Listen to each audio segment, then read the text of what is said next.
In the 13th century, the Mongol Empire was a power like no other. Their armies swept across continents and left a trail of destruction behind. No nation seemed immune to their attack. They built an empire on horseback that knew no limits except the rapid and deadly hunger for expansion. Their reputation for tyranny spread far and wide, striking terror into the hearts of rulers in Asia and beyond. But farther east, a tiny kingdom between the mountains and the sea dared to oppose them. This is the story of Korea's defense against the Mongols, a story of resilience, cunning, and ferocity. The story of a nation that refused to give in even in the face of seemingly insurmountable odds. The Mongols had conquered lands far larger and more complex than Korea. Their empire stretched from the Mongolian plateau to Central Europe and included a vast territory and diverse population. The vast Khwarezmian Empire had been conquered, China's Song dynasty brought to its knees, and the gates of Vienna threatened. But when they set their sights on this small kingdom on the eastern edge of their empire, they met with opposition that surprised even them. In 1231, the Mongols launched their first invasion of Korea, a kingdom divided into Goryeo in the north and smaller states in the south.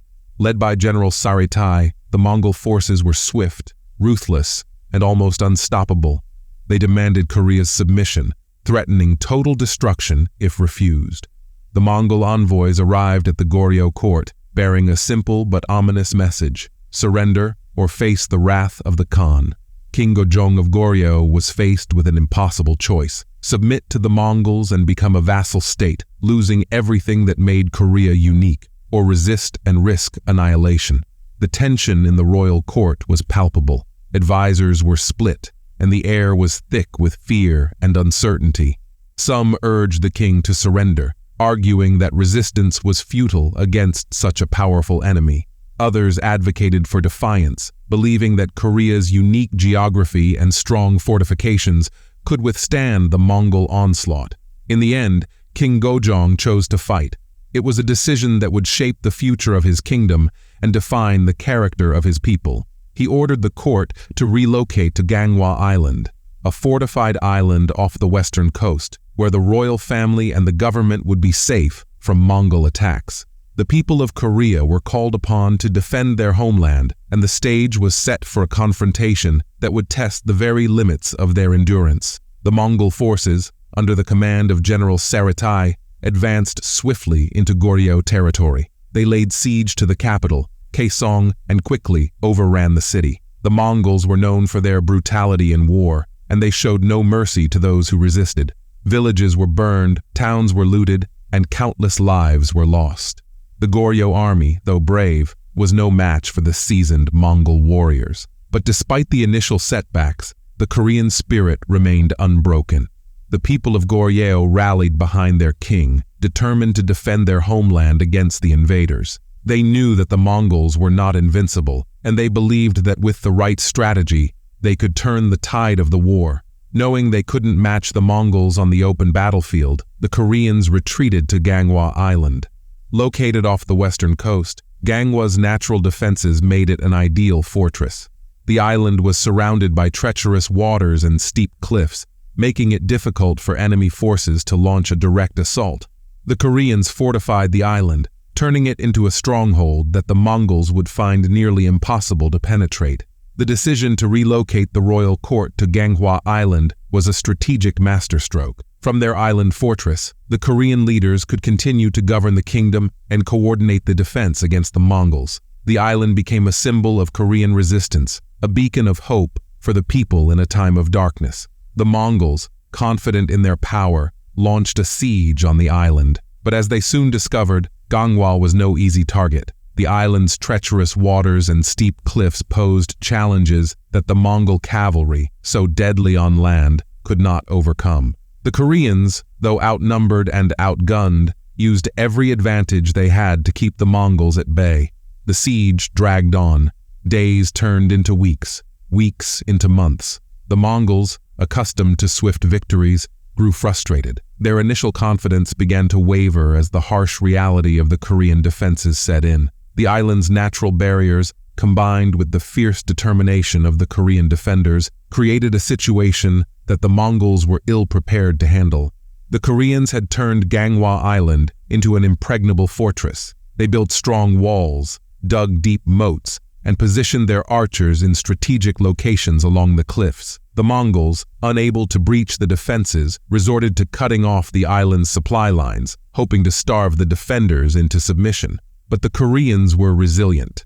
They had anticipated the Mongol strategy and had stockpiled enough supplies to withstand a prolonged siege. They also had the support of the local population, who provided them with food and resources through secret routes. The Mongols, on the other hand, were growing weary. Their supply lines were stretched thin, and they were facing resistance from guerrilla fighters on the mainland.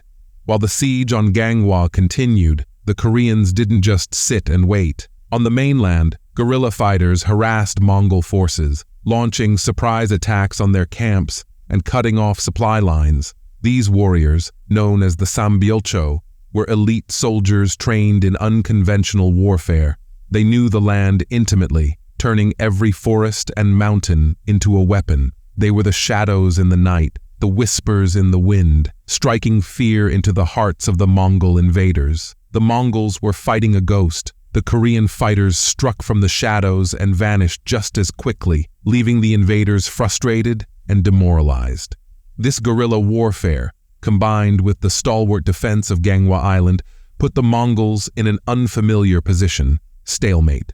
The Koreans had turned the very landscape into an ally, using their knowledge of the terrain to outmaneuver a far superior enemy. It was a strategy born out of necessity, but it was also one that showcased the ingenuity and resilience of the Korean people. The Mongols, who were used to fighting large-scale battles on open plains, were unprepared for the hit-and-run tactics employed by the Korean guerrillas. These warriors moved swiftly and struck with precision, targeting Mongol supply lines and communication networks. The Mongol generals, frustrated by their inability to crush the Korean resistance, began to lose confidence. They had underestimated the Koreans, and they were now paying the price for their overconfidence. The Mongols had always relied on their superior numbers and their ability to outmaneuver their enemies on the battlefield, but in Korea, they were facing an enemy that fought on its own terms, using tactics that the Mongols could not counter. After years of resistance, the Mongols decided to end the conflict once and for all. They gathered their forces for a massive final assault on Ganghwa Island, determined to crush the Korean resistance. This time, they would leave nothing to chance. The Mongols brought in reinforcements from across their empire, amassing a fleet of ships to transport their troops across the treacherous waters to the island. But just as the attack was about to begin, the skies darkened, and a storm unlike any other began to brew. The Mongol fleet, so confident in its power, found itself at the mercy of nature. The winds howled, the waves rose, and the storm unleashed its fury on the invaders. Ships were smashed against rocks, men were thrown into the sea, and the once feared Mongol fleet was decimated. The storm was so intense that it seemed almost supernatural, as if the very elements had conspired against the Mongols. The Korans, watching from the safety of their fortress, saw the hand of fate at work.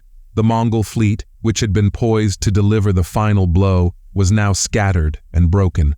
The Mongol commanders, realizing that their campaign had been doomed by forces beyond their control, were forced to retreat. The Mongols, who had once seemed unstoppable, were now in full retreat.